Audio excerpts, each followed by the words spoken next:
100 জনের অতিথির বাইরে প্রতি অতিথির জন্য 1000 টাকা করে সরকারি আপনার হারে নির্ধারণ করতে হবে।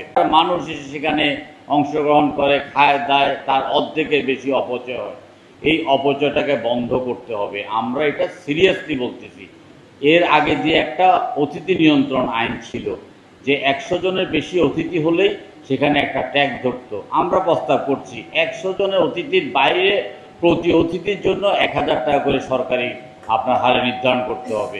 বিশ্বাস করুন বন্ধুরা, যদি বিয়ে শাদিতে বৃত্ত ভৈরবের এই ধরনের অপচয়টা বন্ধ করা হয়, তাহলে একদিনে নিত্য প্রয়োজনীয় দ্রব্যের দাম 10% কমে আসবে। বাংলাদেশে ওই যে 100 ফিটের মধ্যে বেশ কিছু রিসোর্ট হয়েছে, বেশ কিছু অনুষ্ঠান দিনের পর দিন। চিটংয়ের অবস্থা তো আরো ভয়াবহ। 7 দিন 10 দিন পর্যন্ত এক একটা বিয়ের অনুষ্ঠান। মেয়ের পিতাকে মনে হয় যে বোতা ছুরি দিয়ে মানে পেঁচিয়ে পেঁচিয়ে হত্যা করা হচ্ছে। এখান থেকে আমাদেরকে বেরিয়ে আসতে হবে, এই অপচয়টাকে আমাদের রোধ করতে হবে।